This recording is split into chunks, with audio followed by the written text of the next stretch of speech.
We are at Lord Howe Island, which is a UNESCO World Heritage site. 2-hour flight from Sydney. And this is called Capella Lodge in Lord Howe Island. This is the main reception area, the restaurant, lounge, everything.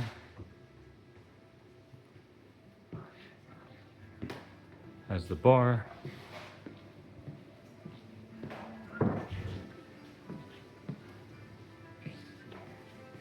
And you can see here, this is the view. It's kind of reminiscent of the Nepali coast in Kauai in Hawaii. So you can see that it's along a stunning part of Lord Howe Island.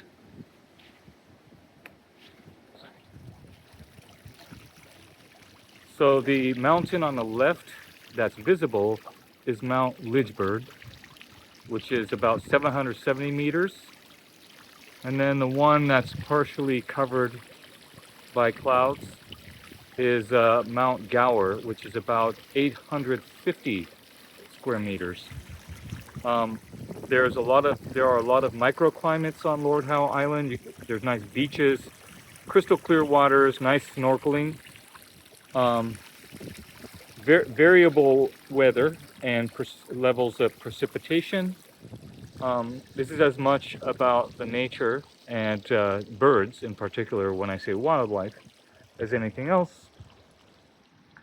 So 9 rooms only. It's owned and managed by the Bailey's group, or the family, and that also manages Southern Ocean Lodge in Kangaroo Island.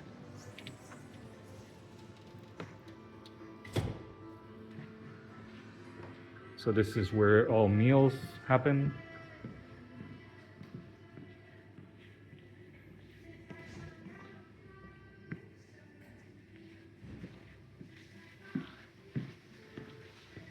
And this is the reception and a gift shop. So as we walk towards our room, a couple things about Lord Howe Island.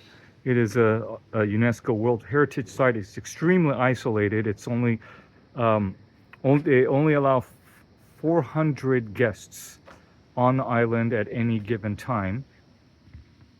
It's a 2-hour propeller flight from Sydney. And so in many ways, it's one of those beautiful tropical islands, but not just a beach. It's actually more about the nature, the lush forests, the various ecosystems, and of course, a lot of the activities. But also because of the limit on the number of people, it is extremely serene and tranquil, not overrun by tourists. You rarely bump into too many other people, including at this lodge, since they only have 9 rooms. So we are walking towards the Lidgbird Pavilion, room 1, and it's the top category room at Capella Lodge. And unlike at Southern Ocean Lodge in Kangaroo Island, the best room is actually closest to the main reception area. And the reason for that is because it has the best view. That's the big calling card. Let's go in here, see Lidgbird Pavilion.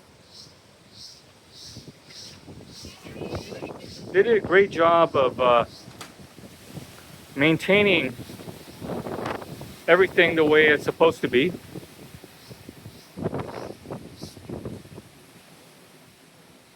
Looks like this was always here at the point that they built this room. There's another tree to the left. I won't rotate too much so that people don't get sick. There's a outdoor sitting area, a plunge pool. It's not like a hot tub, so it's I touched it. It was not super warm. I don't know if it was if it's heated at all.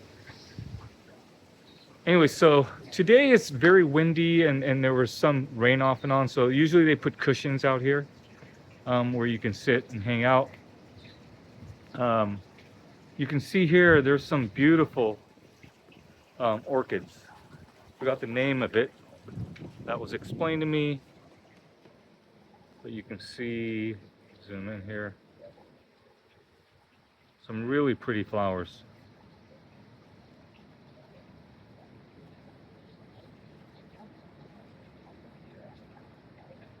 All right, so turning around. This is a 2-story unit. Plunge pool. It's a standalone villa, which is nice. This is from the upstairs. Okay, so let's go in and take a look. So the Capella Lodge, since this is a very remote and isolated place, it's half board, so breakfast and dinner is included in the rate. And I don't know about for all the rooms, but at least for the Lidgbird Pavilion, which is the one we're here at, it's free. Everything's included, including mini bar, spirits, premium wines, soda, coffee, whatever, snacks. So this is the first floor, kind of the main living area, indoors. You can see here.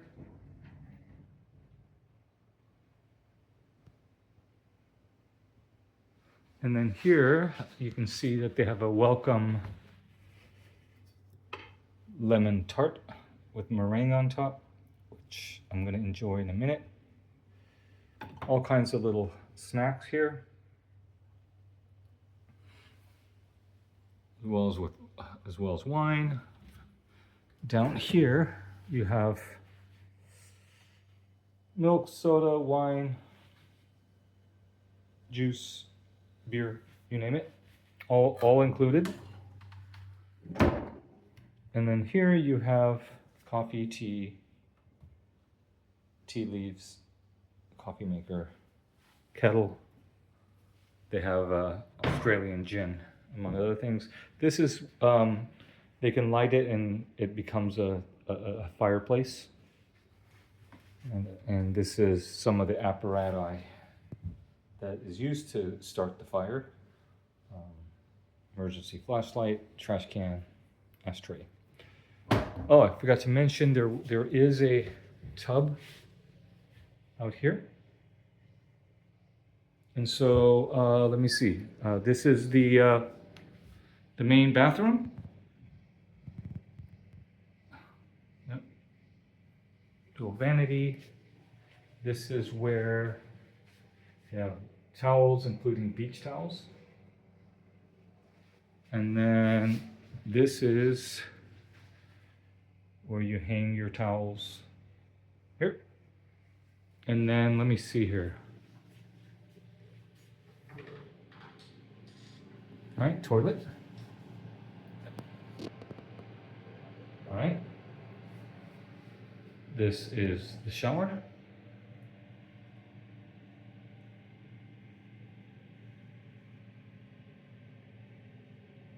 Okay. Let's come around. Now let's go upstairs.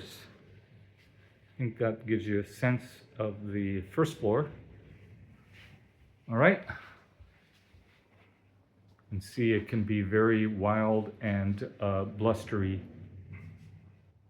at times of the year. It's not quite as close to the equator as some of the nicer Pacific islands and Hawaii and whatnot, so the weather can be more variable. This is the summertime, and it's forecasted to be 25 roughly high and 22 lows in Celsius, which seems comfortable enough for us. So before we show the bedroom, there's another secondary toilet upstairs with a sink. It's not no shower, but it's convenient that you don't have to go downstairs each time you want to go to the toilet. So this is these are the sleeping quarters with what is considered the best view on site, if not on the entire island. Panoramic view.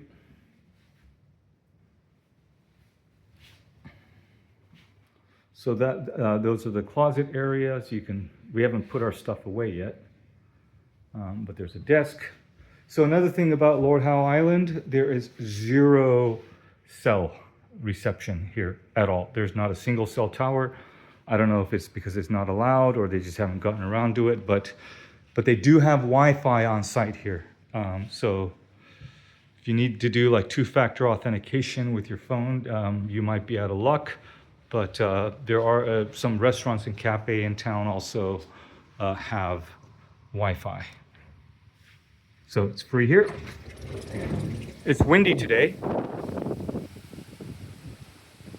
So you can see it's a pretty stunning view.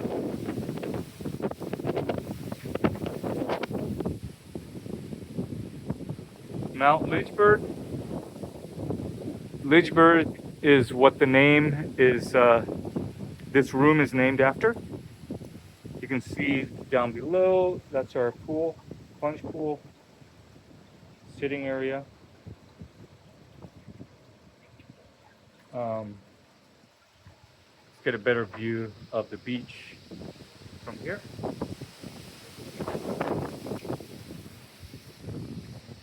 So it kind of reminds me of the Nepali coast in Kauai, which is another gorgeous place.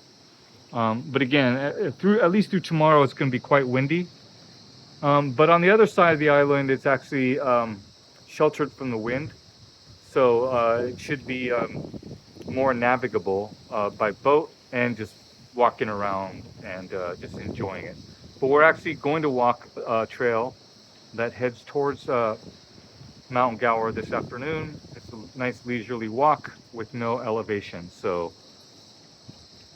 that's what we're going to do. Oh, so the final thing is Lidgbird Pavilion guests also have exclusive access to, not exclusive, they have access to one of the 2 electric carts that is has enough electric juice to navigate the island.